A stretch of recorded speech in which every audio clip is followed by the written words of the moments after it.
अगर आप देवी के संपर्क में हैं, उसके बाद ऊर्जाओं का नेगेटिव प्रभाव आप पर नहीं होगा।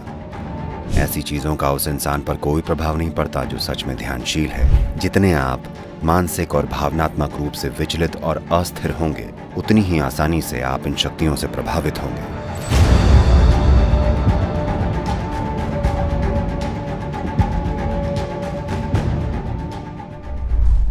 कुछ ऐसे लोग हैं जो ऊर्जाओं को तोड़ मरोड़ के किसी को नुकसान पहुंचाते हैं।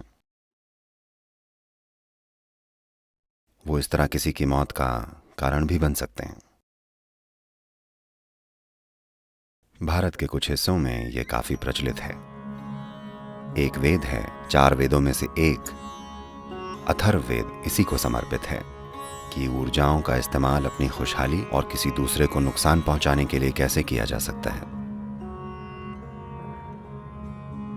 जरूरी नहीं है कि इस तरह की ऊर्जाओं या इस तरह की क्रियाओं का इस्तेमाल सीधा आपके ऊपर किया जाए। अभी अगर कोई मेरे साथ कुछ नेगेटिव कर रहा हो और अगर मैं उसके लिए ग्रहणशील नहीं हूं और आप यहां बैठे हैं, तो आप प्रभावित हो सकते हैं। ये बिल्कुल हो सकता है। ये कुछ ऐसा है जैसे सड़क पर लोग एक दूसरे पर गोलियां चला रहे हों और आप बस वहां से पैदल निकल रहे हों, तो गोली आपको भी लग सकती है। तो कुछ खास अभ्यास हैं। अगर आप इन अभ्यासों या कुछ खास उच्चारणों को अपनी रोजमर्रा की जिंदगी में ले आएं, तो इन चीजों से आसानी से बचा जा सकता है।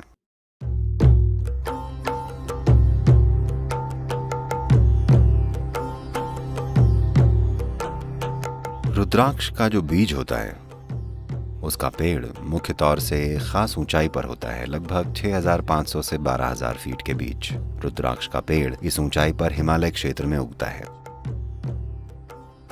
और इसका स्पंदन या वाइब्रेशन बहुत अनोखा होता है। तो वो लोग जो लगातार यात्राएं करते हैं, रुद्राक्ष पहनते हैं ताकि उनकी अपनी खुद की ऊर्जा का एक कोकून बन जाए, ताकि बाहरी ऊर्जाएं उन्हें परेशान न करें। उनका अपना एक, हम इसे कवच बोलते हैं। आप जानते हैं ना कवच क्या होता है? ये एक तरह से एक खोल जैसा है।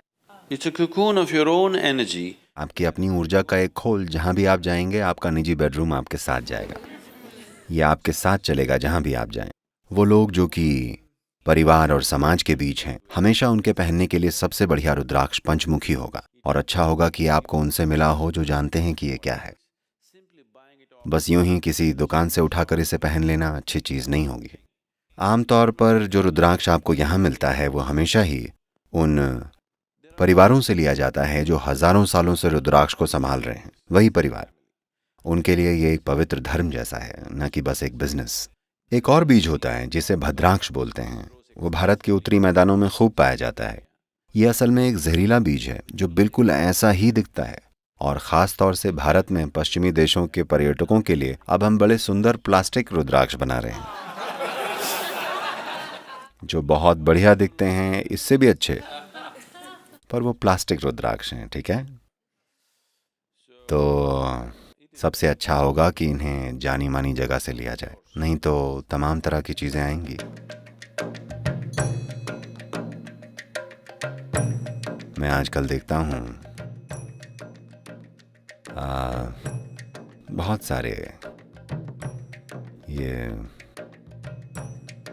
शब्दों के अभाव की वजह से मैं ऐसा कह रहा हूँ, ये नए जमाने टाइप के लोग ये सारे अपने अंगूठों में मेटल की अंगूठी पहनते हैं। देखिए, अगर आप अपने अंगूठे में धातु की अंगूठी डालते हैं तो आप पक्का अपनी ओर कुछ खास तरह की नेगेटिव शक्तियों को बुलावा देंगे। इसका मतलब ये नहीं है कि आपको कोई अपने वश में ही कर लेगा, पर आप बिना वजह गिरते लुढ़कते फिरेंगे। तरह तरह की चीज़ें होंगी, हर चीज़ गलत होगी, सिंपल चीज़ें भी। मुझे नहीं पता अगर आप ऐसे लोगों से मिले हैं या किसी समय पर खुद आपके साथ ऐसा हुआ है कि जब चीज़ें बिगड़ना शुरू होती हैं तो वो लगातार बिगड़ती चली जाती हैं। लगातार आप गिरते हैं, एक या दो नहीं, ये बस होता ही चला जाता है। सब कुछ और हर चीज़ गलत हो जाती है, छोटी से लेकर बड़ी चीज़ों तक, बस इसलिए क्योंकि They would have attracted certain dimensions of energy, which could शायद उन्होंने ऊर्जा के कुछ खास आयामों को अपनी ओर आकर्षित किया है, जो दुनिया में कुछ भी करने के लिए सहायक नहीं होते, बल्कि ये किसी और चीज के लिए सहायक हो सकते हैं। सिर्फ वही लोग जो तंत्र विद्या करना चाहते हैं वो अंगूठे में अंगूठी पहनते हैं। पर आज या तो अज्ञानता में या फैशन में एक बार आपने अंगूठे में मेटल पहन लिया तो आप इन चीज़ों को बुला रहे हैं।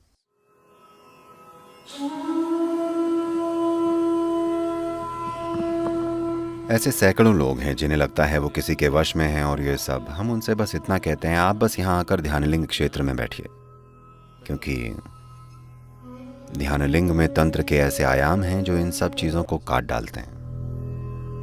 वो यहाँ से पूरी तरह मुक्त होकर जाते हैं, क्योंकि ध्यानलिंग क्षेत्र में तांत्रिक आयामों का समाधान हो जाता है। बस एक पूर्णिमा या अमावस्या के दिन जब आप इन चीज़ों को लेकर ज़्यादा ग्रहणशील होते हैं, बस एक दिन बस वहाँ बैठ कर जाइए।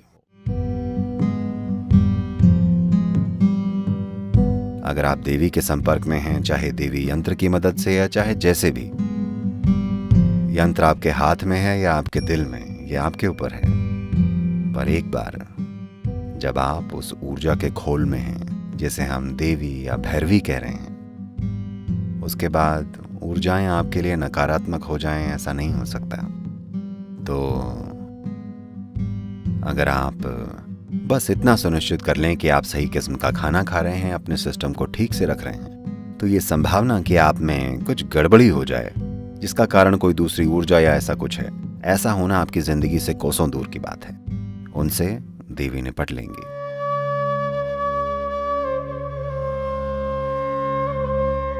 अगर आप सच में ध्यानशील हैं तो आप तंत्र के बारे में सोचिए भी मत। इन चीजों का उस इंसान पर कोई असर नहीं होता जो सच में ध्यानशील है। अगर आपने अपने भीतर के मौन को थोड़ा सा भी जाना है, कम से कम आपके भीतर दिन में कुछ पलों का भी मौन है, तो आप तंत्र की चिंता मत कीजिए। ऐसी चीजें उस इंसान को प्रभावित नहीं करती हैं जो अपने अंतरतम की निश्चलता को जानता है। किसी ने कहा है, आदमी केवल इल है यानी बीमार है क्योंकि उसे स्टिल यानी स्थिर होना नहीं आता। ये बिल्कुल सही कहा है, ये बिल्कुल सही है। सारी बीमारियां इसलिए हुई हैं क्योंकि उन्हें स्थिर रहना नहीं आता, खासकर वो वाली जो आपके मन को प्रभावित करती हैं और वो जो दूसरे प्रभावों के कारण होती हैं। ये चीजें इसलिए संभव हो पाती हैं क्योंकि कोई स्थिरता नहीं है। तो अभी इस समय आप ध्यान की प्रक्रिया से अपने जीवन में वो निश्चलता लेकर आ रहे हैं। अगर आप स्टिल हैं तो आप इल नहीं होंगे।